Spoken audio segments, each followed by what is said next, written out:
യേശുവേ സ്തോത്രം സ്തോത്രം സ്തോത്രം. ദൈവത്തിന് മഹത്വം, ദൈവത്തിന് മഹത്വം, ദൈവത്തിന് മഹത്വം. സ്തോത്രം സ്തോത്രം സ്തോത്രം. Praise the Lord. ദൈവത്തിന്റെ പരിശുദ്ധനാമത്തിന് മഹത്വം ഉണ്ടാകട്ടെ. അനുഗ്രഹിക്കപ്പെട്ട പ്രഭാതത്തിനായിട്ട് ദൈവത്തെ സ്തുതിക്കുന്നു. അനുഗ്രഹിക്കപ്പെട്ട ഒരു ദിവസം കൂടെ സ്വർഗത്തിലെ ദൈവം നമ്മുടെ ജീവിതത്തെ ദാനമായി തന്നേനെ ഓർത്ത് നന്ദി നിറഞ്ഞ ഹൃദയത്തോട് ഞാൻ എൻ്റെ ദൈവത്തെ സ്തുതിക്കുന്നു, ദൈവത്തെ മഹത്വപ്പെടുത്തുന്നു. ഒരു ദിവസം കൂടെ ലൈവിൽ കടന്നു വന്ന് ദൈവത്തിന്റെ മാറ്റമില്ലാത്ത വചനവുമായിട്ട് പ്രിയ ദൈവമക്കളുടെ മധ്യത്തിലായിരിക്കാം സർവ്വകൃപാലുവായിരിക്കുന്ന ദൈവം അടിയന്റെ ജീവിതത്തിനും ഒരുക്കി തന്ന മകൾ ഭാഗ്യത്തിനായിട്ട് നന്ദി നിറഞ്ഞ ഹൃദയത്തോട് ഞാൻ എൻ്റെ ദൈവത്തെ സ്തുതിക്കുന്നു, ദൈവത്തെ മഹത്വപ്പെടുത്തുന്നു. ലൈവ് വാച്ച് ചെയ്യുന്ന എല്ലാ പ്രിയ ദൈവമക്കളെയും കർത്താവ് യേശു ക്രിസ്തുവിന്റെ നിസ്തുല നാമത്തിലുള്ള സ്നേഹവന്ദനത്തെ അറിയിക്കുന്നു. ഈ പൽക്കല ദൈവം എല്ലാവരെയും അനുഗ്രഹിക്കട്ടെ. കഴിഞ്ഞ ദിനരാത്രി നമ്മെ കാത്തു പരിപാലിച്ച ദൈവത്തിന്റെ കൃപയ്ക്കായി, ദൈവത്തിന്റെ വിശ്വസ്തതയ്ക്കായി, ദൈവത്തിന്റെ കരുതന്ന, ദൈവത്തിന്റെ സംരക്ഷണത്തിനായിട്ട് നന്ദിയോടെ ദൈവത്തെ സ്തുതിക്കാം. അതിശയമായിട്ട് അത്ഭുതമായി നമ്മെ നടത്തി പരിപാലിക്കുന്ന എല്ലാ ദൈവത്തിന്റെ പരിപാലനത്തിനായിട്ട് നമുക്ക് നന്ദിയുള്ള ഹൃദയത്തോടെ കർത്താവിന്റെ പാദപീഠത്തിലായിരിക്കാം. ഈ പൽക്കലവും സ്വർഗത്തിലെ ദൈവം നമ്മെ അതിശയമായിട്ട് അത്ഭുതമായിട്ട് വഴി നടത്തുവാനായിട്ട് ഇടയായി തീരും. സ്തോത്രം.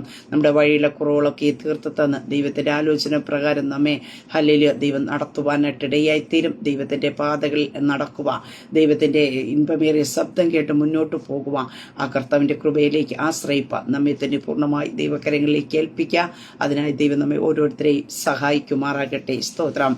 ദൈവവചന ചിന്തയിലേക്ക് കടന്നു വരാം. സ്തോത്രം.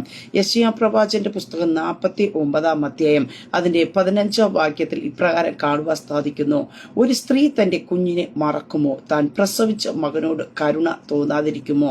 അവർ മറന്നു കളഞ്ഞാലും ഞാൻ നിന്നെ മറക്കുകയില്ല. ആമേ. സ്തോത്രം. അനുഗ്രഹിക്കപ്പെട്ട തിരുവചന വേദഭാഗത്തിനായിട്ട് നന്ദി നിറഞ്ഞ ഹൃദയത്തോടെ ഞാൻ എൻ്റെ ദൈവത്തെ സ്തുതിക്കുന്നു, ദൈവത്തെ മഹത്വപ്പെടുത്തുന്നു. പ്രിയ ദൈവമക്കളെ, ആരൊക്കെ നമ്മെ മറന്നു കളഞ്ഞാലും സർവശക്തനായ ദൈവം നമ്മെ മറന്നു കളയില്ല. ഇന്ന് രാവിലെ ഈ പ്രഭാതത്തിൽ ഈ ശബ്ദം കേൾക്കുമ്പോഴും എന്നെ അവർ ഓർത്തില്ലല്ലോ, എന്നെ മറന്നു കളഞ്ഞല്ലോ എന്നൊരു ചിന്ത നമ്മെ അലട്ടുന്നുണ്ടെങ്കിൽ, അതെ, നമ്മെ ഓർക്കേണ്ടവർ ഓർക്കാതെ പോകുമ്പോഴും, നമ്മെ മറക്കത്തില്ല എന്ന് പറയുന്നവ മറന്നു കളയുമ്പോഴും നമ്മുടെ മറക്കാത്തൊരു കർത്താവ് നമ്മുടെ കൂടെ ഉണ്ട്. സ്തോത്രം. ലോകാവസാനത്തോളം എല്ലാ നാളും ഞാൻ നിന്നോട് കൂടെ ഉണ്ടെന്ന് അരുളി ചെയ്ത കർത്താവ് നമ്മുടെ കഷ്ടതയോട്, നമ്മുടെ വേദനയിലും, നമ്മുടെ പ്രയാസത്തിലും നമ്മുടെ കൂടെ ഇരിക്കുന്ന ഒരു കർത്താവ് നമ്മെ ഒരു നാളും മറന്നു കളയില്ല. കർത്താവിന് നമ്മെ മറക്കുവാൻ കഴിയില്ല. നമ്മുടെ അപ്പൻ നമ്മെ മറന്നിരിക്കാം, നമ്മുടെ അമ്മ നമ്മെ മറന്നിരിക്കാം, നമ്മുടെ സഹോദരങ്ങളെ നമ്മെ മറന്നിരിക്കാം, നമ്മുടെ കൂട്ടുവിശ്വാസികൾ, നമ്മുടെ കൂടെ യാത്ര ചെയ്യുന്നവ, നമ്മുടെ കൂടെ ഇരിക്കുന്നവരൊക്കെ നമ്മെ മറന്നു പോവാം. നമ്മുടെ സഹായത്ത ഉന്നതങ്ങളിൽ എത്തിയവരൊക്കെ നമ്മെ മറക്കുന്ന സാഹചര്യം കടന്നു വരാം. നിരാശപ്പെടേണ്ട, ആകുലപ്പെടേണ്ട. ആരൊക്കെ നമ്മെ മറന്നു കളഞ്ഞാലും നമ്മെ മറക്കാത്ത കർത്താവ് നമ്മൾ കൂടെ ഉണ്ടോ? നമുക്ക് ജീവിതത്തെ വിടുതൽ പ്രാപിക്കുവാനായിട്ട് ഇടയെത്തിരാം, ഉന്നതങ്ങളിൽ എത്തുവാനായിട്ട് ഇടയെത്തിരും, നമ്മുടെ അവസ്ഥകൾ മാറുവാനായിട്ട് ഇടയെത്തിരാം. ആ കർത്താവ് നമ്മുടെ കൂടെയുണ്ട്, നമ്മെ മറക്കാത്തൊരു കർത്താവ്. ഈ പകൽക്കാലം എന്നെ ആരും ഓർക്കുന്നില്ലല്ലോ എന്ന ചിന്ത നമ്മുടെ ജീവിതത്തിൽ വേട്ടയാടുന്നുണ്ടെങ്കിൽ അതിനെ അങ്ങ് മറന്ന് കളിക്കാൻ നമ്മെ മറക്കാത്തൊരു കർത്താവ് ഉണ്ട്. സ്തോത്ര. ആ കർത്താവ് നിന്റെ കൂടെ ഇരുന്ന് നിനക്ക് ആലോചന പറഞ്ഞു തന്ന വഴി നടത്തുവാനായിട്ട് ഇടയായിത്തീരും. ഈ തിരുവചന വേദഭാഗത്തിലേക്ക് നമുക്ക് കടന്നു വരുമ്പോൾ ഇസ്രായേലിന്റെ പുനഃസ്ഥാപനത്തെ പറ്റി അവിടെ എഴുതിയിരിക്കുന്നതായിട്ട് നമുക്ക് കാണുവാനായിട്ട് സാധിക്കുന്നു. ഇസ്രായേൽ ജനത്തെ ദൈവം വിളിച്ചിറക്കിക്കൊണ്ട് വരുവാനായിട്ട് ഇടയെത്തുന്നു. വളരെ കഷ്ടങ്ങൾ സഹിക്കേണ്ടതായി വന്ന ഇസ്രായേൽ തങ്ങൾ ദൈവത്താൽ ഉപേക്ഷിക്കപ്പെട്ടോ എന്നൊരു ചിന്ത തങ്ങളുടെ ജീവിതത്തിൽ കടന്നു വരുവാനായിട്ട് ഇടയായി തീർന്നു. ആ ഒരു തോന്നലുകൾ പ്രസ്താവിക്കുന്ന ഒരു വാക്യമാണ് 14 വാക്യത്തിൽ നമുക്ക് കാണുവാനായിട്ട് സാധിക്കുന്ന സിയോനെ യഹോവയെ ഉപേക്ഷിച്ചു, കർത്താവിനെ മറന്നു കളഞ്ഞു എന്ന് പറയുന്നു. അതിന് മറുപടിയായിട്ട് അവിടെ നമുക്ക് കാണുവാൻ കഴിയുന്ന ഒരു ഭാഗമാണ് നമുക്ക് കാണുവാൻ സാധിക്കുന്ന. പലപ്പോഴും നമ്മുടെ ജീവിതത്തിനകത്തും കഷ്ടതകളും ശോധനകൾ, പരിശോധനകളൊക്കെ കടന്നു വരുമ്പോൾ ആരെല്ലാം നമ്മെ മറന്നു പോയെന്ന് പറയുമ്പോഴും ഉള്ളിൻ്റെ ഉള്ളിൽ ചോദിക്കുന്ന ഒരു ചോദ്യമുണ്ട്, ദൈവം എന്നെ മറന്നു കളഞ്ഞോ? ദൈവം എന്നെ കൈവിട്ടോ എന്ന്. പ്രിയ ദൈവമക്കളെ, ഈ പകൽക്കാലം പറയട്ടെ. സ്തോത്ര. ആരൊക്കെ നമ്മെ മറന്നു കളഞ്ഞാൽ സർവശക്തനായ ദൈവം നമ്മെ മറന്നു കളയില്ല. കാരണം ദൈവത്തിന് നമ്മെ മറക്കുവാനായിട്ട് കഴിയില്ല. നാം കർത്താവിന് പ്രിയപ്പെട്ടവരാണ്. സ്തോത്ര. ആ കർത്താവ് യഹോവയെ ദൈവം തന്റെ പുത്രനെ നമുക്ക് വേണ്ടി തന്നു. വചനത്തിൽ കാണുവാൻ സാധിക്കുന്നു, തന്റെ പുത്രനിൽ വിശ്വസിക്കുന്ന ഏവന നശിച്ചു പോകാതെ നിത്യജീവൻ പ്രാപിക്കേണ്ടതിന് ദൈവം അവനെ നൽകുവാൻ തക്കവണ്ണം ലോകത്തെ സ്നേഹിച്ചു. ദൈവത്തിന്റെ സ്നേഹം എന്ന് പറയുന്നത് മാനുഷികമായിട്ടുള്ള ഒരു സ്നേഹമല്ല, അതിനേക്കാൾ അപ്പുറമായിട്ടുള്ള, ആർക്കും വിലമതിക്കാനാകാത്ത, താൻ ലോകത്തെ എന്തെങ്കിലും കൊടുത്ത് സ്നേഹിക്കല, തന്റെ ഓമന പുത്രനെ നമുക്ക് വേണ്ടി തന്ന് സ്നേഹിച്ച ഒരു സ്നേഹനിധിയായ ഒരു പിതാവിനെ കാണുവാൻ സാധിക്കുന്നത്. കളങ്കമില്ലാത്ത ഇന്നത്തെ മനുഷ്യരുടെ സ്നേഹങ്ങളല്ല സ്വാർത്ഥമായി തീരുമ്പോൾ, എന്തെങ്കിലും പ്രതീക്ഷിച്ചു കൊണ്ടായിരിക്കുമ്പോൾ, എല്ലാം നമ്മുടെ കയ്യിൽ ഉള്ളപ്പോൾ നമ്മെ സ്നേഹിക്കുമ്പോൾ, ഒന്നും നമ്മൾ ഇല്ലാതിരിക്കുമ്പോഴും മറ്റുള്ളവരാൽ തിരസ്കരണവും മറ്റുള്ളവരാൽ അവഗണനയൊക്കെയും നമ്മുടെ ജീവിതത്തിൽ കടന്നു വരുമ്പോഴാ പ്രിയ ദൈവമക്കളെ, എന്നെയും നിങ്ങളെ സ്നേഹിച്ച ഒരു കർത്താവിന്റെ സ്നേഹമുണ്ട്. ആ ദൈവത്തിന്റെ സ്നേഹം ഈ പകൽക്കാലം ഹല്ലേലൂയ നമ്മൾ നിറയുവാനായിട്ട് ഇടയെത്തണം. ആരെങ്കിലും മറന്നുപോയോ എന്നുള്ള ചിന്ത നമ്മുടെ ഉള്ളിന്റെ ഉള്ളിൽ അലട്ടുന്നുണ്ടെങ്കിൽ നാം ചിന്തിക്കണം, ആരൊക്കെ എന്നെ മറന്നുകൊള്ളട്ടെ, പക്ഷെ എന്റെ മറക്കാത്ത ദൈവത്തിന്റെ സന്നിധിയിൽ എനിക്ക് വിശ്വസ്തയോടെ ഇരിക്കുവാൻ തയ്യാറായി കഴിഞ്ഞാൽ, നമുക്ക് ജീവിക്കുവാനായിട്ട് കഴിഞ്ഞാൽ, നമ്മുടെ വഴികളൊക്കെയും ദൈവത്തിന്റെ സന്നിധി നിരപ്പായും ചൊവ്വായിട്ടും ഇരിക്കുവാൻ തയ്യാറായി കഴിഞ്ഞാൽ എന്നെ കൈവിടാത്ത കർത്താവ് കൂടെ ഇരിക്കും എന്നുള്ളൊരു ഉറപ്പ്, ഒരു ധൈര്യം, ഒരു ബലം നമ്മുടെ ജീവിതത്തിൽ ഉണ്ടാകുവാനായിട്ട് ഇടയായി തീർണം. സ്തോത്രം. ഇവിടെ നമുക്ക് കാണുവാനായിട്ട് സാധിക്കുന്നുണ്ട്. അതെ, ആ ഒരു ഭാഗത്ത് 15ാം വാക്യത്തിൽ കാണുന്നു, ഒരു സ്ത്രീ തന്റെ കുഞ്ഞിനെ മറക്കും. അവിടെ ഒരു ചോദ്യം ചോദിക്കുകയാണ്, ഒരു സ്ത്രീക്ക് തന്റെ കുഞ്ഞിനെ മറക്കുവാൻ കഴിയുമോ? ഹല്ലേലൂയ. നമുക്കറിയാം, ഒരമ്മ മക്കളെന്നുള്ള ബന്ധത്തിൽ വെച്ച് നോക്കുമ്പോൾ ഒരിക്കലും ഒരു സ്ത്രീക്ക് തന്റെ കുഞ്ഞിനെ മറന്ന് കളയുവാൻ, ഉപേക്ഷിച്ച് കളയുവാൻ കഴിയില്ല. പക്ഷേ അവിടെ കാണുവാൻ സാധിക്കും, താൻ പ്രസവിച്ച മകനോട് കരുണ തോന്നാതിരിക്കും. ഇന്ന് ഈ രണ്ട് കാര്യങ്ങളും നമുക്ക് തിരുവചനത്തെ ഈ ലോകത്ത് നമുക്ക് കാണുവാനായിട്ട് സാധിക്കുന്നുണ്ട്. ആ ഒരു കാലഘട്ടത്തിൽ ഇല്ലായെങ്കിലും അന്ത്യകാലഘട്ടത്തിൽ കൂടി ഉദ്ദേശിച്ചു കൊണ്ടത്രേ തിരുവചനം എഴുതി വച്ചിരിക്കുന്ന. ഇന്ന് അനേകം സ്ത്രീകൾ അല്ലെങ്കിൽ അമ്മമാരെന്ത് ചെയ്യുന്നു, തന്റെ കുഞ്ഞുങ്ങളെ മറന്നു പോകുന്നു. തന്റെ മക്കളോട് കരുണ കാണിക്കാത്ത അനുഭവങ്ങൾ, അതായത് സ്വാർത്ഥ സ്നേഹവും അവരുടെ ജീവിതത്തിന്റെ പല കാര്യങ്ങളും വെച്ച് നമുക്കറിയാം. ഇന്ന് ലോകത്ത് നടക്കുന്ന പല സംഭവങ്ങളും നമ്മൾ ഒരിക്കലും കേട്ട് കേൾവിയില്ലാത്ത പല കാര്യങ്ങൾക്കും ഞാനും നിങ്ങൾ കേൾക്കേണ്ടി വരുന്ന ഒരു അനുഭവത്തിൽ കൂടി കടന്നു പോകുമ്പോൾ അവളെ കാണുവാനായിട്ട് സാധിക്കുന്ന ഒരു സ്ത്രീ തന്റെ കുഞ്ഞിനെ മറക്കുമോ? താൻ വേദനിച്ച് പ്രസവിച്ച 9 മാസം ഉദരത്തിൽ ചുമന്നുകൊണ്ട് നടന്ന ഒരു അമ്മയ്ക്ക് തന്റെ കുഞ്ഞിനെ മറക്കുവാനായിട്ട് കഴിയുമോ? താൻ പ്രസവിച്ച മകനോട് കരുണ തോന്നാതെ ഇരിക്കുമോ? ഹല്ലേലൂയ. അവിടെ രണ്ട് ചോദ്യങ്ങളാണ് നമുക്കവിടെ തിരുവചനത്തിൽ കാണുന്നത്. ഒന്ന്, കുഞ്ഞിനെ മറന്നു കളയുമോ? രണ്ട്, കുഞ്ഞിനോട് കരുണ തോന്നാതിരിക്കുമോ? നാം നമ്മുടെ കുഞ്ഞുങ്ങളെ ചിലപ്പോൾ വഴക്ക് പറയാം, ദേഷ്യപ്പെട്ടിരിക്കാം, അടി കൊടുക്കാം, അവരെ ശാസിക്കാം. പക്ഷെ അല്പസമയം കഴിയുമ്പോൾ ഉള്ളിന്റെ ഉള്ളിൽ എവിടെയോ ഒരു കരുണ. നാം അടുത്ത് ചെല്ലും, അവരെ തലോടും, അവരെ ആശ്വസിപ്പിക്കാം. ഇന്ന കാരണം കൊണ്ടാണ് നിന്നെ ഞാൻ അടിച്ചത് അല്ലെങ്കിൽ ശാസിച്ചത് എന്ന് പറഞ്ഞ് നാം ചെന്നിരുന്ന് തലോടാറുണ്ട്. സ്തോത്രം. പ്രിയ ദൈവമക്കളെ, അങ്ങനെ ഒരു അനുഭവം വന്നില്ലെങ്കിൽ പോലും തന്റെ മക്കളോട് കരുണ തോന്നാതെ ഇരിക്കുമോ എന്ന് ചോദിക്കാം. അവർ മറന്നു കളഞ്ഞാൽ. അപ്പൊ ഇങ്ങനെ ഒരു ബന്ധമാണ് നമുക്ക് അവിടെ കാണുവാനായിട്ട് സാധിക്കും. നമ്മോടുള്ള ദൈവത്തിന്റെ സ്നേഹത്തെ അവിടെ കാണുന്നു. തന്റെ മക്കളെ സ്നേഹിക്കുന്ന ഒരു അമ്മയേക്കാൾ വലുതായിട്ടാണ് ഇവിടെ നമുക്ക് തിരുവചനത്തിൽ കാണുവാനായിട്ട് സാധിക്കുന്നത്. ആർക്കും തന്നെ വിലമതിക്കുവാൻ കഴിയത്തില്ല, ആർക്കും തന്നെ കണക്ക് കൂട്ടാൻ കഴിയാത്ത രീതിയിലാണ് ഒരു അമ്മ തന്റെ കുഞ്ഞിനെ സ്നേഹിക്കുന്നതിനേക്കാൾ ഉപരിയായിട്ടാണ് തന്റെ പിതാവ് നമ്മെ സ്നേഹിക്കുന്ന ആ സ്നേഹത്തെ അവിടെ വെളിപ്പെടുത്തിയിരിക്കുന്നത്. അതുകൊണ്ട് നമുക്ക് എന്ത് ചെയ്യുന്നു, നമ്മുടെ നിരാശയുടെ, നമ്മുടെ സങ്കടത്തിന്റെ സമയത്തിലും നമുക്ക് എന്ത് ചെയ്യുന്നു, ആ ദൈവം നമ്മെ ഒരിക്കലും മറന്നു കളയില്ല എന്നുള്ള ഒരു ഉറപ്പ് നമ്മുടെ ജീവിതത്തിൽ ലഭിക്കുവാനായിട്ട് ഇടയായിത്തീരും. അവിടെ കാണുവാൻ സാധിക്കുന്നു, അവർ മറന്നു കളഞ്ഞാലും ഞാൻ നിന്നെ മറക്കില്ല. അപ്പൊ പ്രസവിച്ച അമ്മ മറന്നു പോയെന്നിരിക്കാം, ആ അമ്മ കുഞ്ഞിനോട് കരുണ തോന്നാതെ ഇരിക്കാം. പക്ഷേ ആരൊക്കെ മറന്നു കളഞ്ഞാലും, ആരൊക്കെ കരുണ കാണിക്കാതിരുന്നാലും നിന്നോട് ദൈവത്തിന്റെ കരുണ വെളിപ്പെട്ടുകൊണ്ടിരിക്കുക.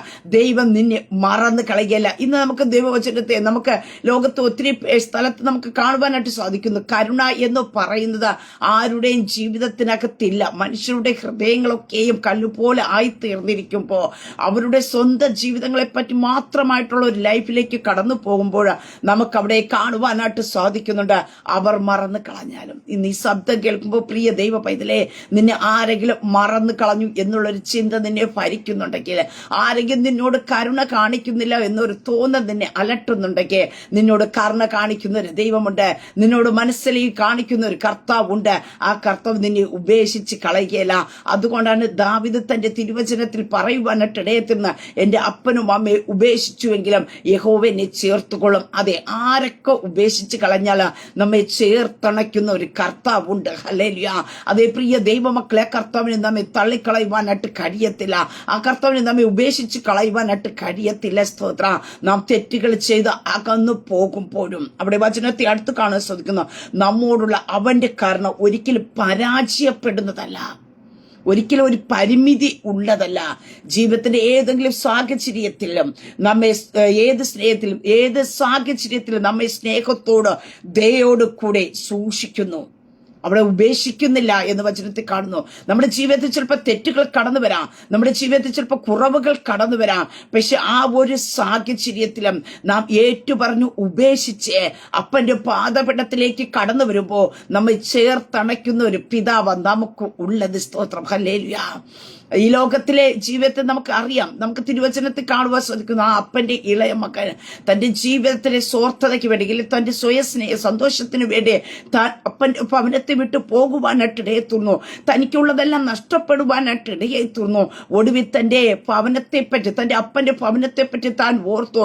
തനിക്ക് സുബോധം വന്നു എന്ന് കാണുവാൻ സാധിക്കുന്നു. സുബോധം വന്നപ്പോ താൻ എഴുന്നേറ്റ് അപ്പന്റെ ഭവനത്തിലേക്ക് കടന്നു വന്നപ്പോ ദൂരവേ നിന്ന് തന്നെ നമുക്ക് കാണുവാനായിട്ട് സാധിക്കുന്നുണ്ട്. ചെന്ന് കെട്ടിപ്പിടിച്ച് ചേർത്തണച്ച് ചുംബനം കൊടുക്കുന്ന ആ മകന്റെ സാഹചര്യം എന്താണോ അവിടെ എന്ത് ചെയ്യുന്നു? പന്നിയുടെ വാളവരെ തിന്നുകൊണ്ട് കിടക്കുന്നതാണ്. അവിടെ കുളിക്കുവാനോ നനയ്ക്കുവാനോ വസ്ത്രമൊക്കെ മുഷിഞ്ഞ് കാണാം. പക്ഷെ ആ ഒരു അനുഭവത്തിലും ചെന്ന് കെട്ടിപ്പിടിച്ച് ചുംബനം കൊടുത്ത് ചേർത്തണയ്ക്കുന്ന ഒരു പിതാവിനെ കാണുവാൻ സാധിക്കുന്നുണ്ട്. അങ്ങനെയെങ്കിൽ പ്രിയ ദൈവ പൈതലേ, സ്തോത്രം. ഈ കർത്താവ് നമ്മെ ഉപേക്ഷിച്ച് കളയുകയില്ല. ഈ പകൽക്കാലം കർത്താവിന്റെ സ്നേഹത്തിൽ നിന്ന് എവിടെയെങ്കിലും അകന്നു പോയിട്ടുണ്ടെങ്കിൽ ആ കർത്താവിന്റെ സ്നേഹത്തിലേക്ക് കടന്നു വരിക. നിന്നെ ആരെല്ലാം ഈ ലോകത്തെ സ്നേഹിക്കുന്നെന്ന് പറഞ്ഞു കഴിഞ്ഞാൽ, നിന്റെ കരത്തിൽ ഒന്നുമില്ലാതിരിക്കുമ്പോ, നീ ശൂന്യമാക്കപ്പെടുമ്പോ, നീ പരാജയത്തിന്റെ അനുഭവത്തിലേക്ക് കടന്നു വരുമ്പോ ലോകം നിന്നെ ഉപേക്ഷിച്ച് കളയും. ലോകത്തിൽ നിന്നുള്ള നിന്റെ സ്നേഹത്തെ മാറിപ്പോകുവാനായിട്ട് ഇടയത്തിന്. പക്ഷേ മറയ്ക്കാത്ത മായമില്ലാത്ത നിത്യ സ്നേഹം കൊണ്ട് അത്രേ കർത്താവ് നിന്നെ സ്നേഹിച്ചത്. ഹല്ലേലൂയ. വചനത്തെ വ്യക്തമായി കാണുവാൻ സാധിക്കുന്നുണ്ട്. ലോക സ്നേഹം, ഹല്ലേലൂയ, ദൈവത്തോട് ശത്രുത്വമാകുന്ന. സ്തോത്ര. പ്രിയ ദൈവ പൈതലേ, ഈ പകൽക്കാലം സ്തോത്ര, ആ കർത്താവ് നിന്നെ സ്നേഹിക്കുക. നിന്നെ ഉപേക്ഷിക്കുന്ന ഒരു കർത്താവല്ല, നിന്നെ ചേർത്തണയ്ക്കുന്ന ഒരു കർത്താവ്. നിന്റെ സങ്കടത്തിലും നിന്റെ നിരാശയിലും കൂടെ ഇരിക്കുന്ന ഒരു കർത്താവ്. നീ വേദനയുടെ ആഴത്തിലേക്ക് ഇറങ്ങുമ്പോൾ നിന്റെ കരം പിടിക്കുന്ന ഒരു കർത്താവ്. ആ കഷ്ടതയുടെ ആഴത്തിൽ നീ മുങ്ങിപ്പോകുവാൻ ഇടയാകാത്തവണ് നിന്നെ താങ്ങുന്ന ഒരു കർത്താവ്. ഈ പകൽക്കാലം ആരുടെയൊക്കെ ഉള്ളത്തിനകത്ത് ആ കർത്താവിന്റെ സ്നേഹത്തെ കർത്താവ് നിറയ്ക്കുക. സ്തോത്രം. ഒരു തോന്നലില്ലേ, എന്നെ ആരും സ്നേഹിപ്പാനില്ല, എന്നെ ആരും കരുതുവാനായിട്ടില്ല. പ്രിയ ദൈവമക്കളെ, സ്തോത്രം. ഈ പകൽക്കാലം നാം ഉറച്ചു വിശ്വസിക്കുക. ആരൊക്കെ നമ്മെ മറന്നു കളഞ്ഞാലോ മറക്കാത്ത ഒരു കർത്താവ് നമ്മുടെ കൂടെ ഉണ്ട്. സ്തോത്രം. അതവിടെ കാണുന്നത് മകൻ. അവർ മറന്നു കളഞ്ഞാൽ ഞാൻ നിന്നെ മറക്കേല. മറക്കാത്ത സ്നേഹം, ആ നിത്യ സ്നേഹം കൊണ്ട് എത്രേ ഹല്ലേലൂയ കർത്താവ് എന്നെ നിങ്ങളെയും സ്നേഹിച്ചത്. പിതാവ് തന്റെ സ്വന്തം പുത്രനെ നമുക്ക് വേണ്ടി തരുവാനായിട്ട് ഇടയായി തീർന്നു. ആ പുത്രനോ തന്റെ അവസാനത്തുള്ള രക്തം വരെയും നമുക്ക് വേണ്ടി ആ കാൽവരി ക്രൂശിൽ ചൊരിഞ്ഞു തന്നു. നമ്മുടെ രോഗത്തെ, നമ്മുടെ ശാപത്തെ, നമ്മുടെ പാപത്തെ സകലതിനെ കർത്താവ് ഹല്ലേലൂയ കാൽവരി ക്രൂശിൽ വഹിക്കുവാനായിട്ട് ഇടയായി തീർന്നു. ആ കർത്താവിന്റെ സ്നേഹത്തിൽ നിന്ന് അകന്നു പോകരുതേ. സ്തോത്ര. ആ അപ്പന്റെ ഭവനത്തിൽ നിന്ന് വിട്ട് അകന്നു പോകരുതേ. സ്തോത്ര. ആരെങ്കിലും അപ്പന്റെ ഭവനത്തിൽ നിന്ന് വിട്ടകന്നു പോകുന്നുണ്ടെങ്കിൽ, മറ്റുള്ളവർ നിന്നെ മറന്നു കളഞ്ഞു എന്നുള്ളൊരു ഫീലിംഗ് ജീവിതത്തെ അലട്ടുന്നുണ്ടെങ്കിൽ, നിന്നെ കാത്തിരിക്കുന്ന ഒരു പിതാവുണ്ട്. നീ മടങ്ങി വരുവാൻ തയ്യാറാക. നിന്നെ ചേർത്തണയ്ക്കുന്ന ഒരു കർത്താവ്, നിന്നെ മാറോട് ചേർത്തണയ്ക്കുന്ന ഒരു കർത്താവ്, നിന്നെ തലോടുന്ന ഒരു കർത്താവ് നിന്റെ കൂടെ ഉണ്ട്. സ്തോത്ര. ഹല്ലേലൂയ. അതേ, മറന്നു കളഞ്ഞാൽ ഞാൻ നിന്നെ മറക്കുകയില്ല എന്ന് തിരുവചനത്തിൽ കാണുവാൻ സാധിക്കുന്നു. അങ്ങനെയെങ്കിൽ അവിടെ നമുക്ക് കാണുവാൻ സാധിക്കുന്നു. അങ്ങനെ ഒരു ബോധ്യത്തിൽ നിന്നുകൊണ്ട് ആ ദൈവത്തിൽ നമുക്ക് ആശ്രയിക്കുവാൻ കഴിയും. ഞാൻ പറഞ്ഞല്ലോ, നമ്മുടെ ജീവിതത്തിൽ തെറ്റുകളും കുറ്റങ്ങളും കുറവുകളൊക്കെ കടന്നു വരുമ്പോൾ നാം അനുതാപത്തോടെ, ഹൃദയ നുറുക്കത്തോടെ നാം അതിനെ ഏറ്റുപറഞ്ഞു ഉപേക്ഷിച്ചിട്ട് കർത്താവിന്റെ സന്നിധിയിലേക്ക് കടന്നു വരുമ്പോൾ നമ്മെ ചേർത്തണയ്ക്കുന്ന ഒരു കർത്താവുണ്ട്. നമുക്ക് ആശ്രയിപ്പാൻ ഒരു ദൈവമുണ്ട്. ഒരു ദൈവ പൈതൽ നിന്റെ ഉറപ്പെന്ന് പറയുന്നത്, അവനൊരു ധൈര്യമെന്ന് പറയുന്നത്. ആരെല്ലാം ഉപേക്ഷിച്ചാലോ ഉപേക്ഷിക്കാത്തൊരു കർത്താവ് അവന്റെ കൂടെയുണ്ട്. അവനെ ചേർത്തണയ്ക്കുന്ന ഒരു കർത്താവ് അവന്റെ കൂടെയുണ്ട് എന്ന് ഈ പകൽക്കാലം പ്രിയ ദൈവ പൈതലേ, ആരൊക്കെ ഉപേക്ഷിച്ചു കളഞ്ഞോ, നിന്റെ സ്തോത്രം കൂടെ നിൽക്കേണ്ടവര് നിന്നെ ഉപേക്ഷിച്ചു കളഞ്ഞു എന്നുള്ളൊരു ഭാരം നിന്നെ അലട്ടുന്നുണ്ടെങ്കിൽ നിന്നെ ഉപേക്ഷിക്കാത്ത ഒരു കർത്താവുണ്ട്. ഹല്ലേലൂയ. നിന്റെ ഭവനത്തെ ഉപേക്ഷിക്കാത്ത ഒരു കർത്താവുണ്ട്. നിന്റെ തലമുറയെ മറ്റുള്ളവർ ഉപേക്ഷിച്ച് കളഞ്ഞു കാണുമായിരിക്കാം. അവർക്ക് ലഭിക്കേണ്ട നന്മകളൊക്കെ മുടക്കി കളഞ്ഞു കാണും. പക്ഷേ ഉപേക്ഷിക്കാത്ത ഒരു കർത്താവുണ്ട്. ആ കർത്താവിൽ ആശ്രയിക്കാം. ഹല്ലേലൂയ. ആ കർത്താവിൽ ആശ്രയിക്കുന്നവനെ കർത്താവ് ഒരു നാളും തള്ളിക്കളയുകയില്ല. അവരുടെ മുഖം ലജ്ജിപ്പാൻ ദൈവം അനുവദിക്കത്തില്ല. അവർ മറ്റുള്ള മുമ്പിൽ തല താഴ്ത്തുവാൻ ദൈവം അനുവദിക്കത്തില്ല. സ്തോത്രം. അങ്ങനെയൊക്കെ അവിടെ വചനത്തിൽ കാണുവാനായിട്ട് സാധിക്കുന്നുണ്ട്. ആ ദൈവത്തിൽ നമുക്ക് ആശ്രയിപ്പാനായിട്ട് കഴിയും. അടുത്ത് നമുക്ക് കാണുവാൻ സാധിക്കുന്നുണ്ട്. അടുത്തുള്ള ഭാഗത്ത് നമുക്ക് കാണുവാൻ സാധിക്കും. എന്തുകൊണ്ട് അവൻ മറന്നു കളയുകയില്ല, അല്ലെങ്കിൽ മറക്കാൻ കഴിയത്തില്ല എന്ന് തിരുവചനത്തിൽ എഴുതി വച്ചിരിക്കുന്നു. 16-ാം വാക്യത്തിൽ കാണുവാൻ സാധിക്കുന്നു. ഇതാ ഞാൻ നിന്നെ എന്റെ ഉള്ളം കയ്യിൽ വരച്ചിരിക്കുന്നു. പ്രിയ ദൈവമക്കളെ, നമ്മുടെ ഉള്ളംകരത്തിലേക്ക് നോക്കും. നമുക്കറിയാം, നമ്മുടെ ഉള്ളംകരത്തിൽ എന്തെങ്കിലും ഒരു വസ്തുവിനെ വച്ചു കഴിഞ്ഞാൽ നാം അതിനെ മറക്കത്തില്ല. എപ്പോഴും കണ്ടുകൊണ്ട് നമ്മൾ ഒരു പേനായിട്ട് തന്നെ നമ്മുടെ ഉള്ളംകരത്തിൽ ഒരു വര വരച്ചിട്ടുണ്ട്. നാം എന്ത് ചെയ്യുമ്പോൾ എപ്പോഴും നമ്മൾ ആ വരയെ കാണുവാനായിട്ട് ഇടയായിത്തീരും. നമുക്ക് കാണുവാനായിട്ട് സാധിക്കുന്നുണ്ട്. ഇതാ ഞാൻ നിന്നെ ഉള്ളം കയ്യിൽ വരച്ചിരിക്കുന്നു. നീ ദൈവത്തിന്റെ കരത്തിൽ വരച്ചിരിക്കുന്ന ഒരു പാത്രമാ, ഒരു വ്യക്തിയാ. നാം മറന്നു പോകരുത്. ഹല്ലേലൂയ. ആ വരച്ചിരിക്കുന്നു അവിടെ കാണുവാനായിട്ട് ദൈവത്തിന്റെ വലിയ സ്നേഹത്തിന്റെ തെളിവ്. ദൈവത്തിന് ഒരിക്കലും നമ്മെ മറക്കാൻ കഴിയാത്തവണ തന്റെ ഉള്ളംകരത്തിൽ നമ്മെ വരച്ചിരിക്കുന്നു എന്നത്രേ. പലപ്പോഴും നമുക്ക് ഭീതി വളർന്നു വരുന്നില്ലേ, നമ്മെ എല്ലാവരും മറന്നു കളഞ്ഞു എന്ന്. പക്ഷേ ദൈവം ഹല്ലേലൂയ നമ്മെ മറന്നു കളയാതെ വണ്ണം ഉള്ളംകരത്തിൽ വരച്ചിരിക്കുക. ഇപ്പോൾ ഒരു ധൈര്യപ്പെടാൻ കഴിയുമോ? എപ്പോഴും ദൈവം നമ്മെ കണ്ടുകൊണ്ടിരിക്കുക. ആ ദൈവത്തിന്റെ മുഖത്താണ് നാം, ദൈവത്തിന്റെ കണ്ണിന്റെ മുമ്പിലാണ് ഞാനും നിങ്ങളും ആയിരിക്കുന്നത്. അടുത്ത് കാണും, നിന്റെ മാതൃകൾ എല്ലായ്പ്പോഴും എന്റെ മുമ്പിൽ ഇരിക്കുന്നു എന്ന് വചനത്തിൽ കാണുവാനായിട്ട് സാധിക്കുന്നു. അവന്റെ കയ്യിലെ ആണിപ്പഴുതുക നമ്മോടുള്ള സ്നേഹത്തിന്റെയും നമ്മെ സൂക്ഷിക്കുവാനുള്ള അവന്റെ ആഗ്രഹത്തിന്റെയും ഓർമ്മ അവിടെ നമുക്ക് കാണുവാനായിട്ട് സാധിക്കുന്നുണ്ട്. അങ്ങനെ പ്രിയ ദൈവമക്കളെ, ഈ പകൽക്കാലം വിശ്വസിക്കുക. ആരെല്ലാം നമ്മെ കൈവിട്ടാലും, ആരെല്ലാം നമ്മെ തള്ളിക്കളഞ്ഞാലും, ആരൊക്കെ നമ്മെ ഉപേക്ഷിച്ച് കളഞ്ഞാലും ഈ യേശു കർത്താവ് നമ്മെ ഉപേക്ഷിക്കുകയല്ല. നമ്മെ ഉപേക്ഷിക്കാത്ത ഒരു സ്വർഗത്തിലെ ദൈവം ഉണ്ട് എന്ന് നമുക്ക് വചനത്തിൽ വ്യക്തമായി കാണുവാനായിട്ട് സാധിക്കുന്നുണ്ട്. അതുകൊണ്ടാണ് യിരെമ്യാ പ്രവാചകന്റെ പുസ്തകത്തിൽ കടന്നു വരുമ്പോൾ 31-ാം അധ്യായം അതിന്റെ 20-ാം വാക്യത്തിൽ കാണുവാൻ സാധിക്കുന്നു. എഫ്രൈമിന്റെ വാത്സല്യ പുത്രനോ ഓമനക്കുട്ടിയോ, ഞാൻ അവന് വിരോധമായി സംസാരിക്കുമ്പോഴൊക്കെയും അവനെക്കുറിച്ച് എന്റെ മനസ്സിൽ സ്ഥായി തോന്നുന്നു. അതുകൊണ്ട് എന്റെ ഉള്ളം അവനെ ചൊല്ലി ഉരുകുന്നു. ഞാൻ അവനോട് കരുണ കാണിക്കുമെന്ന് യഹോവയുടെ അരുളപ്പാട്. പ്രിയ ദൈവ പൈതലേ, നിന്നെ ചിലപ്പോ ദൈവം നിന്നോട് ശാസിക്കാം, നിനക്ക് വിരോധമായിട്ടൊക്കെ പറഞ്ഞിരിക്കാം നിന്റെ തെറ്റുകളൊക്കെ കൊണ്ട്. പക്ഷേ എഫ്രൈമിന്റെ വാത്സല്യ പുത്രനോ എന്റെ ഓമന കുട്ടിയോ, ഹല്ലേലൂയ. പ്രിയ ദൈവമക്കളെ സ്തോത്രം. ആ അനുഭവത്തിൽ പറയുന്നുണ്ട്, എന്റെ ഉള്ളം അവനെ ചൊല്ലി ഉരുകുന്നു. നിന്നെക്കുറിച്ച് ഉരുകുന്ന ഒരു കർത്താവുണ്ട്. നീ അകന്നു പോകുമ്പോഴും നിന്നെക്കുറിച്ച് ആകുലപ്പെടുന്ന, നിന്നെക്കുറിച്ച് ഭാരപ്പെടുന്ന, നിന്നെക്കുറിച്ച് വിചാരപ്പെടുന്ന ഒരു കർത്താവുണ്ട്. ഞാൻ അവനോട് കരുണ തോന്നാതിരിക്കും. ഞാൻ അതാ പറഞ്ഞത്, ആ മകൻ തിരിച്ച് മടങ്ങി വരുവാൻ തോന്നിയപ്പോ അവനെക്കുറിച്ച് ഉരുകി, അവനെക്കുറിച്ച് ആകുലപ്പെട്ട് മകന്റെ മടങ്ങി വരവിന് വേണ്ടി കാത്തിരുന്ന ഒരു പിതാവ് മടങ്ങി വന്നപ്പോൾ നമുക്ക് കാണുവാൻ സാധിക്കുന്നു. ആ പിതാവിന്റെ ആ കരുണയെ ആ മകന്റെ മുമ്പിൽ അങ്ങ് വെളിപ്പെടുത്തുവാനായിട്ട് ഇടയെ തീർന്നു. പ്രിയ ദൈവമക്കളെ, നമ്മെക്കുറിച്ച് ഉരുകുന്ന ഒരു കർത്താവ്, നമ്മുടെ കരുണ കാണിക്കുന്ന ഒരു കർത്താവ്. ഹല്ലേലൂയ. ഇതിനപ്പുറമായിട്ട് എന്ത് സ്നേഹമാണ് നമുക്ക് വേണ്ടത്? ഈ സ്നേഹത്തെ അല്ലേ പലപ്പോഴും ഞാനും നിങ്ങൾ ഹല്ലേലൂയ ചവിട്ടി മാറ്റി നിർത്തിയിട്ട് ലോകത്തിലേക്ക് പോകുന്നത്. പ്രിയ ദൈവമക്കളെ, ആ ലോക സ്നേഹമൊക്കെയും നമ്മൾ എന്തെങ്കിലും കണ്ടിട്ട് മാത്രമായിരിക്കുമ്പോൾ, ഈ പകൽക്കാലം ഞാൻ പറയട്ടെ സ്തോത്രം, നിന്റെ ഒന്നും ഇല്ലാതിരിക്കുമ്പോഴും, നിന്റെ നിസ്സഹായതയുടെ അനുഭവത്തിലും കഠിന ശോധനയുടെ അനുഭവത്തിലും നിനക്ക് വേണ്ടി ഉരുകുന്ന, നിന്നോട് കരുണ കാണിക്കുന്ന ഒരു കർത്താവുണ്ട്. ഹല്ലേലൂയ. ആ കർത്താവിന്റെ സ്നേഹത്തിൽ നകന്നു പോകരുതേ. നിത്യസ്നേഹം കൊണ്ട് നിന്നെ സ്നേഹിച്ചു. ആ കർത്താവ് നമുക്ക് വേണ്ടി തന്റെ സ്വന്തം ഭവനം ഒരുക്കാനായിട്ട് പോയി. ആ ഭവനത്തിലേക്ക് ചേർക്കുവാനായിട്ട് ഇന്നല്ലെങ്കിൽ നാളെ നമ്മുടെ തെറ്റുകൾ വന്നകന്നു പോകുമ്പോഴും മടങ്ങി വരുമെന്നുള്ളൊരു കാത്തിരിപ്പോടെ ഉള്ളുരുകി നിനക്ക് വേണ്ടി ഹല്ലേലൂയ കാത്തിരിക്കുന്ന ഒരു കർത്താവുണ്ട്. ആ കർത്താവിന്റെ സ്നേഹത്തിലായിരിക്കും. ആ കർത്താവ് നിന്നെ മറന്ന് കളയുകയില്ല. കർത്താവിന് നിന്നെ കുറിച്ചുള്ള പദ്ധതി കർത്താവിന്റെ മേൽ ഉണ്ട്. സ്തോത്ര. ആ കർത്താവിന് നിന്നെ മറന്നു കളയുവാൻ കഴിയില്ല. ഉൽപ്പത്തി പുസ്തകത്തിലേക്ക് നമുക്ക് കടന്നു വരുമ്പോൾ നമുക്ക് അവിടെ കാണുവാനായിട്ട് സാധിക്കുന്നു. ജോസഫിനെ പറ്റി നമുക്ക് അവിടെ കാണുവാനായിട്ട് സാധിക്കുന്നുണ്ട്. തന്നെ മറന്നു കളയുന്ന അനുഭവത്തെ പറ്റി അവിടെ കാണുവാനായിട്ട് സാധിക്കുന്നു. ഉൽപ്പത്തി പുസ്തകം 40-ാം അധ്യായത്തിലേക്ക് കടന്നു വരുമ്പോൾ അതിന്റെ 23-ാം വാക്യത്തിൽ ഇപ്രകാരം നമുക്ക് കാണുവാനായിട്ട് സാധിക്കുന്നുണ്ട്. എങ്കിലും പാനപാത്രവാഹകരുടെ പ്രമാണി ജോസഫിനെ ഓർക്കാതെ അവന് മറന്നു കളഞ്ഞു.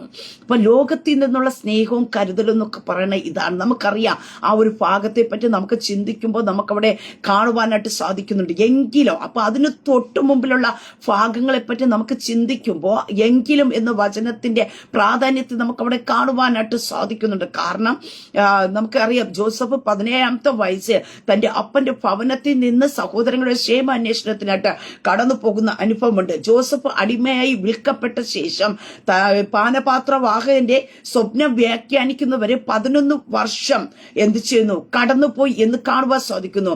വീണ്ടും ഒരു 2 വർഷം കൂടി എന്ത് ചെയ്യുന്നു, വീണ്ടും ആ കാരാഗൃഹത്തിൽ തന്നെ തന്റെ വിശ്വാസത്തിന്റെ പരിശോധന ഘട്ടത്തിൽ കൂടെ താൻ കടന്നു പോകുന്ന അനുഭവത്തെ കാണുവാൻ സാധിക്കുന്നു. അങ്ങനെ 30-ാമത്തെ വയസ്സിലാണ് താൻ എന്ത് ചെയ്യുന്നത്, അവിടെ എത്തുവാനായിട്ട് ഇടയായി തീർന്നത്. താൻ വാഗ്ദത്തം പ്രാപിക്കുന്ന ഒരു ഘട്ടത്തിലേക്ക് എത്തുവാനായിട്ട് ഇടയായി തീർന്നത്. നീണ്ട 17 വർഷത്തെ അനുഭവത്തിൽ നിന്നുള്ള ആ 11 വർഷങ്ങൾ തന്റെ ജീവിത 13 വർഷങ്ങൾ തന്റെ ജീവിതത്തിനകത്ത് വേദനയുടെയും പ്രയാസത്തിന്റെയും തന്റെ യൗവനപ്രായത്തിലാണ് നമുക്ക് ഇതെല്ലാം അനുഭവിക്കേണ്ടി വന്നത് എന്ന് നമുക്ക് കാണുവാൻ സാധിക്കുന്നു. പലപ്പോഴും തിരുവചനങ്ങൾ തമ്മിൽ നമ്മൾ ഒരുമിച്ച് നോക്കുമ്പോൾ മാനവരക്ഷയുടെ വീണ്ടെടുപ്പിന് വേണ്ടി തന്റെ ഓമനപുത്രൻ തന്റെ യൗവനത്തിൽ അനുഭവിച്ചതായ തിരസ്കരണവും വേദനയുടെയും സാദൃശ്യമാണ് ജോസഫിന്റെ ജീവിതത്തെ പറ്റി നമുക്ക് കാണുവാനായിട്ട് സാധിക്കുന്നത്. തന്റെ സഹോദരങ്ങളുടെ ക്ഷേമത്തിനു വേണ്ടി അവിടെ എന്ത് ചെയ്യുന്നു, താൻ കഷ്ടത അനുഭവിക്കുവാനായിട്ട് ഇടയായി തീർന്നു എന്ന് നമുക്ക് തിരുവചനത്തിൽ കാണുവാനായിട്ട് സാധിക്കുന്നുണ്ട്. 105-ാം സങ്കീർത്തനത്തിൽ കടന്നു വരുമ്പോൾ അത് വ്യക്തമായി പറയുന്നുണ്ട്. 105-ാം സങ്കീർത്തനം 17 മുതലുള്ള വാക്യത്തിൽ കാണുവാൻ സാധിക്കുന്നു. അവർക്ക് മുമ്പായി അവൻ ഒരാളെ അയച്ചു, ജോസഫിനെ അവർ ദാസനായി വിറ്റുകളഞ്ഞു. പക്ഷേ ജോസഫിനെ അവർക്ക് മുമ്പായിട്ട് അയക്കുവാനായിട്ട് ഇടയായി തീർന്നുവെങ്കിൽ മറ്റുള്ള എന്ത് ചെയ്യുന്നു, സഹോദരങ്ങൾ തന്നെ ദാസനായിട്ട് വിൽക്കപ്പെടുന്നു. യഹോവയുടെ വചനം നിവൃത്തിയാക്കുകയും അവന്റെ അരുളപ്പാടിനാൽ അവന് ശോധന വരികയും ചെയ്തു. അവർ അവന്റെ കാലുകളെ വിലങ്ങുകൊണ്ട് ബന്ധിക്കുകയും അവർ ഇരുമ്പ് ചങ്ങലെ കുടുങ്ങുകയും ചെയ്തു. രാജാവ് ആളയച്ചു അവരെ വിടുവിച്ചു. ജാതികളുടെ അധിപതി അവനെ സ്വതന്ത്രനാക്കി എന്ന് കാണുവാൻ സാധിക്കും. അപ്പൊ ജോസഫ് കടന്നുപോയ സാഹചര്യത്തെ പറ്റി, സിറ്റുവേഷനെ പറ്റിയൊക്കെയും സങ്കീർത്തനത്തെ വ്യക്തമായി എഴുതി വച്ചിരിക്കുന്നതായിട്ട് നമുക്ക് കാണുവാൻ സാധിക്കുന്നു. ഇവിടെ നമുക്ക് കാണുവാൻ സാധിക്കുന്നു 11 വർഷക്കാലം കഴിയുമ്പോൾ ആ ഒരു ഘട്ടത്തില് പാനപാത്രവാഹകരുടെ പ്രമാണി ഒരു സ്വപ്നം കാണുവാനായിട്ട് ഇടയായി തീർന്നു. ആ സ്വപ്നത്തിന്റെ നീചാവസ്ഥകൾ സ്വപ്നത്തെ വ്യാഖ്യാനിച്ചു കൊടുക്കുന്നതായിട്ട് നമുക്ക് കാണുവാൻ സാധിക്കുന്നുണ്ട്. എന്നാൽ ആ സ്വപ്നത്തെ വ്യാഖ്യാനിച്ച് ലഭിക്കുവാനായിട്ട് ഇടയായി തീർന്നു കഴിഞ്ഞപ്പോൾ നമുക്ക് കാണുവാനായിട്ട് സാധിക്കുന്നുണ്ട്. തിരിച്ച് ജോലിക്ക് പ്രവേശിക്കുമ്പോൾ തന്നെ ഒന്ന് ഓർക്കണമേ എന്നൊരു കാര്യം, ഒരു റിക്വസ്റ്റ് ജോസഫ് പാനപാത്രവാഹകരുടെ പ്രമാണിയോട് പറയുന്ന ഒരു അനുഭവത്തിൽ കാണുവാൻ സാധിക്കുന്നു. അതിന്റെ 40-ാം അധ്യായം 14 വാക്യത്തിൽ കാണുവാനായിട്ട് സാധിക്കുന്നുണ്ട്. എന്നാൽ നീ ശുഭമായിരിക്കുമ്പോ എന്നെ ഓർത്ത് എന്നോട് ദയ ചെയ്ത് ഫറവോനെ എന്റെ വസ്തുത ബോധിപ്പിച്ച് എന്നെ ഈ വീട്ടിൽ നിന്ന് വിടുവിക്കണമേ എന്നൊരു റിക്വസ്റ്റ് ആര് കൊടുക്കുന്നുണ്ട്? ജോസഫ് പാനപാത്രവാഹകരുടെ പ്രമാണിയോട് കൊടുക്കുന്ന ഒരു അനുഭവം കാണുവാൻ സാധിക്കുന്നുണ്ട്. പക്ഷെ നമുക്ക് 23-ാം വാക്യത്തിൽ കാണുവാൻ, അതിന്റെ 21-ാം കാണുവാൻ സാധിക്കുന്നു. പാനപാത്രവാഹകരുടെ പ്രമാണിയെ ഫറവോൻ എന്റെ കയ്യിൽ പാനപാത്രം കൊടുക്കേണ്ട വീണ്ടും ആ സ്ഥാനത്താക്കി തന്നോട് പറഞ്ഞതായ ആ സ്വപ്നത്തിന്റെ പൊരുൾ അവിടെ നിവർത്തീകരിക്കുവാനായിട്ട് ഇടയായി തീർന്നു. പക്ഷെ നമുക്ക് അവിടെ കാണുവാൻ സാധിക്കുന്നുണ്ട്, അപ്പക്കാരുടെ പ്രമാണി അവർ തൂക്കിച്ചു. ജോസഫ് അർത്ഥം പറഞ്ഞു കൊടുത്തതുപോലെ തന്നെ അവിടെ യാതൊരു തെറ്റും വന്നില്ല. അവിടെ അതേ രീതി നിറവേറുവാനായിട്ട് എത്തുന്നു. എങ്കിലും നമുക്കവിടെ കാണുവാൻ സാധിക്കുന്നു. അപ്പോ പലപ്പോഴും കാര്യങ്ങൾ നടക്കുമ്പോൾ ചിന്തിക്കുന്ന ഒരു അനുഭവമുണ്ട്, എന്നെ അവൻ ഓർക്കുമായിരിക്കും, എന്നെ അവൻ സഹായിക്കുമായിരിക്കും. പക്ഷെ നമുക്ക് അവിടെ കാണുവാൻ സാധിക്കുന്നു. എങ്കിലും പാനപാത്രവാഹകരുടെ പ്രമാണി ജോസഫിനെ ഓർക്കാതെ അവനെ മറന്നു കളഞ്ഞു എന്ന് തിരുവചനത്തിൽ കാണുവാൻ സാധിക്കുന്നുണ്ട്. പ്രിയ ദൈവമക്കളെ, നാം മനസ്സിലാക്കേണ്ട ഒരു കാര്യമുണ്ട്. സ്തോത്ര, ആരൊക്കെ നമ്മെ മറന്നു കളയാം. ചിലപ്പോൾ നാം സഹായിച്ച് അവർ ഉന്നതത്തിൽ എത്തിയെന്നിരിക്കാം. പക്ഷേ അപ്പോഴൊക്കെയും നമ്മുടെ ജീവിതത്തിൽ നാം അവരോട് ജോസഫ് പറഞ്ഞതുപോലെ പറയുന്ന ഒരു കാര്യമുണ്ട്. നിങ്ങൾ അവിടേക്ക് എത്തുമ്പോൾ എന്നെ ഒന്ന് ഓർക്കണമേ. പക്ഷെ അതുപോലെ തന്നെയാണ് ജോസഫ് ഇവിടെ പറഞ്ഞത്. പക്ഷേ പലപ്പോഴും അവർ ഓർക്കണമെന്നില്ല. അവിടെ നിരാശപ്പെടണ്ട. ചിലർ മറന്നു പോകുന്നത്, ചിലർ ഓർക്കാതെ പോകുന്നത് നല്ലതിനാണെന്ന് ചിന്തിക്കണം. ഒരു നീരസം മനസ്സിൽ വയ്ക്കേണ്ട. കാരണം ചിലരെ മറത്തിക്കളയുന്നത്, ചിലർ ഓർക്കാതെ വിട്ടുകളയുന്നതൊക്കെയും അതിനകത്ത് വലിയ ദൈവത്തിന്റെ കരുതലിന് വേണ്ടി എത്രയും. ഈ പാനപാത്രവാഹകരുടെ പ്രമാണി ജോസഫിനെ ഓർത്തിരുന്നുവെങ്കിൽ നമുക്കറിയാം, അവിടെ കൊണ്ടുപോയിട്ട് തന്റെ അസിസ്റ്റന്റ് ആയിട്ടോ അല്ലെങ്കിൽ ചെറിയ എന്തെങ്കിലും ഒരു ജോലി മാത്രം, പക്ഷെ 2 വർഷക്കാലം കൂടെ താൻ അവിടെ ആയിരിക്കേണ്ടി വന്നുവെങ്കിലും ഓർക്കേണ്ട സമയത്ത് ഓർക്കുവാനായിട്ട് ദൈവം അവസരം ഒരുക്കിയപ്പോ നമുക്ക് കാണുവാൻ സാധിക്കുന്നു. രാജാവ് സ്വപ്നം കണ്ടു. പക്ഷേ ആർക്കും അതിനെ വ്യാഖ്യാനിക്കുവാൻ, ആർക്കും അതിന്റെ പൊരുൾ പറഞ്ഞു കൊടുക്കുവാൻ കഴിയാതിരുന്നപ്പോ പാനപാത്രവാഹകൻ തന്റെ കുറ്റത്തെ ഓർത്ത് ജോസഫിനെ പറ്റി ഓർക്കുവാനായിട്ട് ഇടയായി തീർന്നു. പ്രിയ ദൈവമക്കളെ, ഈ പകൽക്കാലം ഞാൻ പറയട്ടെ, ആരൊക്കെ നമ്മെ മറന്നാലും ഓർക്കാതെ പോയാലും നാം നിരാശപ്പെടേണ്ട. അതിനകത്ത് വെളിപ്പെടാനിരിക്കുന്ന വലിയ ദൈവത്തിന്റെ കരുതലുകളെ ഓർത്താൽ മതി. ഇന്ന് ചിലർ നിന്നെ ഓർത്തില്ലല്ലോ എന്ന് ഓർത്ത്, ഹല്ലേലൂയ, ചിലർ നിന്നെ ഓർക്കാതെ പോയല്ലോ എന്ന് ഓർത്ത് മനസ്സിനകത്ത് എവിടേക്കും നീരസം ഉണ്ടെങ്കിൽ, വേദനയുണ്ടെങ്കിൽ ഈ പകൽക്കാലം അതിനെ അങ്ങ് വിട്ടുകളയുക. മറ്റുള്ള നിന്നെ മറക്കുന്നത് നല്ലതാ. ചിലരൊക്കെ മറന്നു കളയുന്നത് നല്ലതാണ്. കാരണം ദൈവത്തിന് നിന്നെ ഓർക്കേണ്ട സമയമുണ്ട്. ആ സമയത്ത് ഉറക്കോൾ. കാരണം 2 വർഷം കഴിഞ്ഞപ്പോ ദൈവം ഓർക്കേണ്ട സമയത്ത് ജോസഫിനെ ഓർക്കത്തക്ക രീതിയിൽ സാഹചര്യം ഒരുക്കിയപ്പോ രാജ്യത്തിലെ രണ്ടാമനായിട്ട് തീർക്കുവാനായിട്ട് ഇടയെത്തുന്നു. നിനക്ക് വേണ്ടിയുള്ള ദൈവത്തിന്റെ കരുതൽ വലുതാ. പ്രിയ ദൈവമക്കളെ, ഒരു മനുഷ്യൻ നിന്നെ ഓർത്തു, നിന്നെ സഹായിച്ചു, നിന്നെ ഉന്നതത്തിൽ കൊണ്ട് എത്തിച്ചെന്ന് പറയുവാ ദൈവം ആഗ്രഹിക്കുന്നില്ല. മനുഷ്യരുടെ സഹായത്തെ നീ ചിലത് പ്രാപിച്ചോ, ചില വിടുതലുകൾ അനുഭവിച്ചെന്ന് പറയുവാ ദൈവം ഒരിക്കലും ആഗ്രഹിക്കാത്ത ഒരു കാര്യം എത്ര. സ്തോത്ര, ദൈവം നിന്റെ മേൽ ഒരു പദ്ധതി ഇട്ടിട്ടുണ്ടോ അതിലേക്ക് എത്തിക്കുന്ന ഒരു കർത്താവ് കൂടെയുള്ളത് നമുക്ക് തിരുവചനത്തിൽ കാണുവാനായിട്ട് സാധിക്കുന്നുണ്ട്.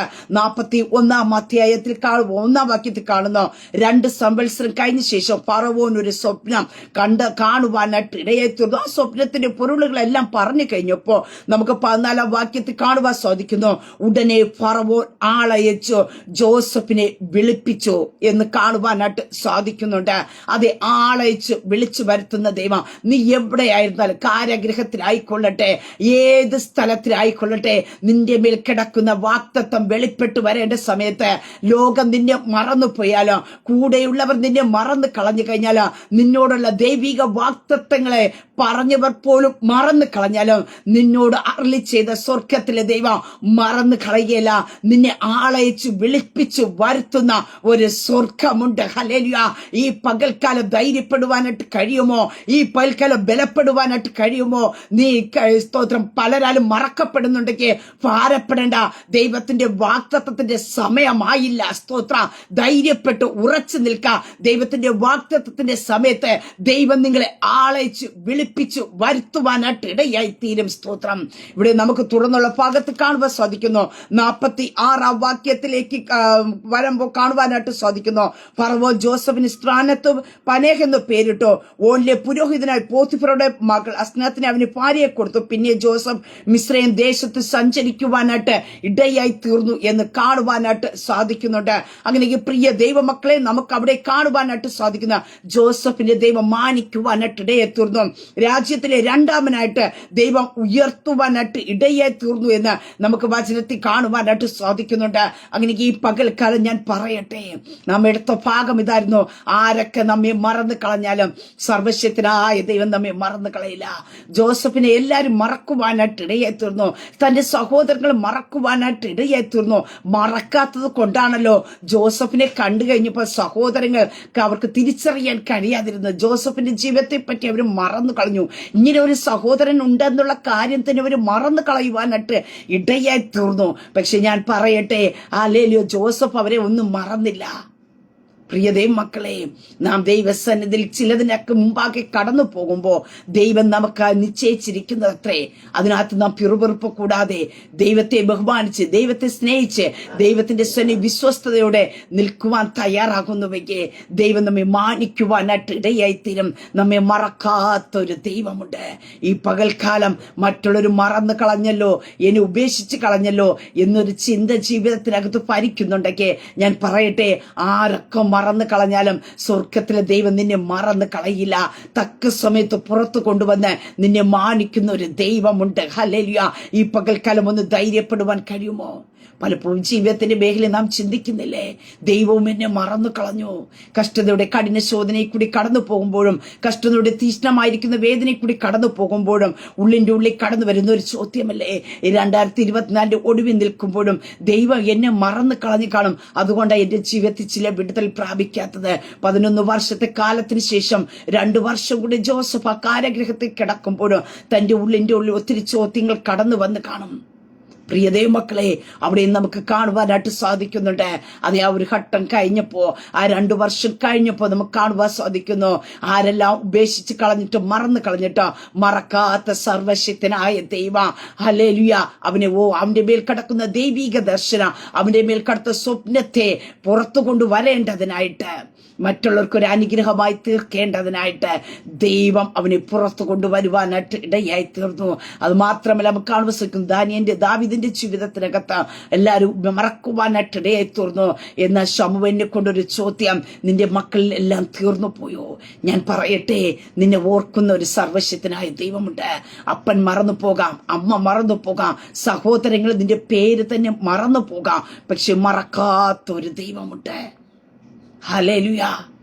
നിന്റെ സാഹചര്യം എന്തായിക്കൊള്ളട്ടെ, നിന്റെ സിറ്റുവേഷൻ എന്ത് തന്നെ ആയിക്കൊള്ളട്ടെ, പ്രിയ ദൈവപൈതൽ, നിന്നെ സ്നേഹിക്കുന്ന, നിന്നെ ഉപേക്ഷിക്കാത്ത, നിന്നെ മറക്കാത്ത, നിന്നെ കൈ ചേർത്തണയ്ക്കുന്ന, നിന്നെ ഉള്ളം കരത്തിൽ വരച്ചിരിക്കുന്ന ഒരു സർവശക്തനായ ദൈവം. നീ ദൈവത്തിന്റെ കരത്തിലാ, നിന്നെ ഉള്ളം കരത്തിൽ വഹിച്ചിരിക്കുന്നു. നീ ഭാരപ്പെടണ്ട, നിരാശപ്പെടണ്ട, എന്നെ എല്ലാരും മറന്നല്ലോ എന്ന് ചിന്തിക്കേണ്ട. നീ ദൈവത്തിന്റെ കരത്തിലായിരിക്കുന്നത്. ഞാൻ നിന്നെ സഹായിക്കും, ഞാൻ നിന്നെ ശക്തീകരിക്കും, എന്നെ നീതിയുള്ള വലങ്കരത്താൻ ഞാൻ നിന്നെ താങ്ങും. അത് ഈ സഹോദരന്മാർ ജോസഫിനെ ദാസനായിട്ട് വിറ്റുകളഞ്ഞപ്പോഴും കൂടെ ഇരുന്ന ഒരു സർവശക്തനായ ദൈവമുണ്ട്. അവന് കൊടുത്ത സ്വപ്നത്തെ നിറവേറ്റിയ ഒരു ദൈവം, ഈ വിറ്റുകളഞ്ഞ സഹോദരങ്ങൾക്ക് ഒരു രക്ഷയ്ക്കാക്കി തീർത്ത ദൈവം. പ്രിയ ദൈവമക്കളെ, ഇന്ന് പലരും നിന്നെ പലതിലേക്കും വിറ്റുകളയുമ്പോ, നിന്നെ ഉപേക്ഷിച്ച് കളയുമ്പോ, നിന്റെ പേരിനെ നിന്റെ കുടുംബത്തിനകത്തുനിന്ന് പോലും വെട്ടിക്കളയുമ്പോഴും നിന്നെ ചേർത്തണയ്ക്കുന്ന ഒരു കർത്താവുണ്ട്. എന്തിനാ? ഇന്നലേക്ക് നാളെ അവരുടെ മുമ്പിൽ അവർക്കൊരു അനുഗ്രഹമാക്കി നിർത്തുവാൻ. നിന്നെ മറക്കില്ല. നിന്നെ മറന്നു കളയുന്ന ഒരു ദൈവമല്ല നിന്റെ മേ ദർശനത്തെ തന്നത്, സ്വപ്നത്തെ തന്നത്. നിന്റെ കൂടെ ഇരുന്ന് നിന്റെ സ്വപ്നത്തെ നിറവേറ്റി തരുവാൻ കഴിയുന്ന, നിന്റെ ദർശനത്തെ നിറവേറ്റി തരുവാൻ കഴിയുന്ന, നിന്നോടുള്ള വെളിപ്പാടിനെ പൂർത്തീകരിപ്പാൻ കഴിയുന്ന സർവശക്തനായ ദൈവമത്രേ. നിന്നോടുള്ള ദൈവിക ശബ്ദങ്ങളെ നിറവേറ്റേണ്ടതിന് വേണ്ടി ജാഗരിച്ചു കൊണ്ടിരിക്കുന്ന ഒരു ദൈവമുണ്ട്. ശത്രു നിന്റെ ജീവിതത്തിൽ കൊണ്ടുവരുന്ന തിന്മയൊക്കെയും നന്മയാക്കി തീർത്ത് നീ അതിനകത്ത് പതറിപ്പോകാതെ വേണം നിന്നെ പരിപാലിച്ച് സുരക്ഷിതമായിട്ട് എത്തിക്കുന്ന ഒരു സർവശക്തനായ ദൈവമുണ്ട്. അങ്ങനെ ഇവിടെ വായിച്ച ഭാഗത്ത് കാണുവാൻ സാധിക്കുന്നുണ്ട്, ഒരു സ്ത്രീ തന്റെ കുഞ്ഞിനെ മറക്കുമോ? മറന്നു കളഞ്ഞ പ്രസവിച്ച മകനോട് കരുണ തോന്നാതിരിക്കുമോ? മറന്നു കളഞ്ഞാലും ഞാൻ നിന്നെ മറക്കില്ല. ഇന്ന് ഈ പകൽക്കാലം ഞാൻ പറയട്ടെ, ആരൊക്കെ നിന്നെ മറന്നു കളഞ്ഞാലും, ആരൊക്കെ നിന്നോട് കരുണ കാണിക്കാതിരുന്നാലും, നിത്യകരുണയാ നിന്നെ സ്നേഹിക്കുന്ന, നിത്യകരുണ നിനക്ക് വേണ്ടി വെളിപ്പെടുത്തി തരുന്ന ഒരു യേശു കർത്താവ് കൂടെയുണ്ട്. ആ കരുണ, ഹല്ലേലൂയ, തീർന്നു പോകുന്ന ഒന്നല്ല. സ്തോത്രം. അത് അനുനിമിഷം വർദ്ധിച്ചു കൊണ്ടിരിക്കും. സ്തോത്രം. ഹല്ലേലൂയ. അപ്പനും മക്കളോട് കരുണ തോന്നുന്നത് പോലെ, ഹല്ലേലൂയ, നമ്മോട് കരുണ കാണിക്കുന്ന ഒരു സർവശക്തനായ ദൈവമുണ്ട്. പ്രിയ ദൈവ മക്കളെ, ഹല്ലേലൂയ, നമുക്ക് വേണ്ടി ഉള്ളൊരുക്കുന്ന ഒരു കർത്താവ്, നമ്മോട് കരുണ കാണിക്കുന്ന ഒരു കർത്താവുണ്ട്. ആ കർത്താവിന്റെ സ്നേഹത്തിലേക്കൊന്ന് കടന്നു വരുവാനായിട്ട് കഴിയുമോ? കർത്താവ് നിന്നെ സ്നേഹിക്കുക, കർത്താവ് നിന്നെ ഓമന പേർ ചൊല്ലി വിളിച്ചിരിക്കുക, നിന്നെ ചേർത്തണയ്ക്കുന്ന ഒരു കർത്താവ്, നിന്നെ തലോടുന്ന ഒരു കർത്താവുണ്ട്. അങ്ങനെ ഈ പൽക്കാലം ആരെങ്കിലും എന്നെ മറ്റുള്ളവർ മറന്നല്ലോ എന്നുള്ള ഏകാന്തത അനുഭവിക്കുന്നുണ്ടെങ്കിൽ, നിരാശ അനുഭവിക്കുന്നുണ്ടെങ്കിൽ, ഞാൻ പറയട്ടെ, ആരൊക്കെ നിങ്ങളെ മറന്നു കളഞ്ഞാലും ഈ സർവശക്തനായ ദൈവം നിന്നെ മറന്നു കളയില്ല. നീ ദൈവത്തിന്റെ ഉള്ളൻ കരത്തിലാ. ആ ഒരു ഉറപ്പോടെ ധൈര്യത്തോടെ ഈ പൽക്കാലം യാത്ര ചെയ്യുക. സർവശക്തനായി ദൈവം കൂടെ ഇരുന്ന് നിന്നോട് പറഞ്ഞ ദൈവിക ആലോചനകളെ നിവർത്തീകരിച്ച് നിന്നെ നിത്യതയുടെ തുറമുഖത്തേക്ക് എത്തിക്കുവാനായിട്ടിടയെത്തിരും. നിത്യസ്നേഹം കൊണ്ടത്രേ ദൈവം നിന്നെ സ്നേഹിച്ചത്. നമ്മുടെ ദൈവം മഹാദയുള്ള ദൈവമത്രേ, കരുണ കാണിക്കുന്ന ദൈവമത്രേ, നിനക്ക് വേണ്ടി മനസ്സലിവ് കാണിക്കുന്ന ഒരു കർത്താവ് എത്ര സ്തോത്ര. അതെ, ആരൊക്കെ മറന്നാലും മറക്കാത്ത ഒരു കർത്താവ് നമ്മുടെ കൂടെയുണ്ട്. ആ കർത്താവിനോട് കൂടെ ചേർന്ന് നടക്കുക. ദൈവം നമ്മെ അനുഗ്രഹിക്കും. ആമേൻ. ഒരു നിമിഷം പ്രാർത്ഥിക്കാം. പരിശുദ്ധ പിതാവേ, നല്ല സമയത്തിനായി സ്തുതിക്കുന്ന കർത്താവേ, ഈ ശബ്ദം കേൾക്കുന്ന അവിടെ ജനത്തെ ദൈവകരങ്ങളിലേക്ക് ഏൽപ്പിക്കുന്നു. അപ്പാ, പലപ്പോഴും ഞങ്ങൾ വേദനിപ്പിക്കുന്ന അനുഭവമാണ് മറ്റുള്ളവർ മറന്നു കളഞ്ഞെന്നുള്ളൊരു അനുഭവം. ഈ പകൽക്കാലം ആരെങ്കിലും മറ്റുള്ളവരാൽ മറന്നു കളഞ്ഞു എന്നൊരു ചിന്തയുണ്ടെങ്കിൽ, മറ്റുള്ളവരെ ഉപേക്ഷിക്കപ്പെട്ട ഒരു അനുഭവത്തിൽ കൂടി കടന്നു പോകുന്നുവെക്ക്, ഞങ്ങളെ മറക്കാത്ത, ഞങ്ങളെ ഉപേക്ഷിക്കാത്ത ഒരു കർത്താവ് ഉണ്ടെന്നുള്ളൊരു തിരിച്ചറിവോടും ഉറപ്പോട് ആ കർത്താവിന്റെ സ്നേഹത്തിലേക്ക് കടന്നു വരുവാൻ ദൈവം ഇടയാക്കണമേ എന്ന് പ്രാർത്ഥിക്കുന്ന കർത്താവേ, ദൈവത്തിന്റെ അത്ഭുതകരം അവർക്ക് വേണ്ടി വെളിപ്പെടണമേ. മറന്നു കളയാത്ത ദൈവം, അവരോടുള്ള വാഗ്ദത്തങ്ങളെ ഓർത്ത് കർത്താവേ, അവർക്ക് വേണ്ടി കർത്താവിന്റെ അത്ഭുത പ്രവൃത്തികളെ വെളിപ്പെടുത്തണമേ. ആരൊക്കെ മറന്നു കളഞ്ഞാലും മറക്കാത്ത കർത്താവിന്റെ സ്നേഹം, ഹല്ലേലൂയ, ആ കരുതൽ, ആ കരുണ കർത്താവേ, തന്റെ ജീവിതങ്ങളെ പൊതിയുമാറണമേ എന്ന് പ്രാർത്ഥിക്കുന്ന കർത്താവേ, നിരാശകൾ മാറട്ടെ, ആകുലതകൾ മാറട്ടെ, തങ്ങൾ ഒറ്റയാണല്ലോ എന്നുള്ള ചിന്തകൾ മാറട്ടെ കർത്താവേ. കർത്താവിന്റെ കരുണയിൽ ആശ്രയിച്ച് മുന്നേറുക, അങ്ങയുടെ സ്നേഹത്തിന് കീഴിൽ ജീവിപ്പം കർത്താവെ, തന്റെ ജനത്തെ ഒരുക്കണമേ എന്ന് പ്രാർത്ഥിക്കുന്നുണ്ട്. ജനത്തെ ദൈവകരങ്ങൾ ഏൽപ്പിച്ച് പിതാവിന്റെ പുത്രന്റെ പരിശുദ്ധാത്മാവിന്റെ നാമത്തിൽ അനുഗ്രഹിച്ചു പ്രാർത്ഥിക്കുന്നു. പ്രാർത്ഥനയായിട്ട് അനുഗ്രഹിക്കുന്നതിനാ സ്തോത്രം, മഹത്വം അങ്ങേക്കായി തരുന്നു. യേശു കർത്താവിന്റെ നാമത്തിൽ തന്നെ ആമേ. ദൈവം എല്ലാവരെയും അനുഗ്രഹിക്കട്ടെ. God bless you.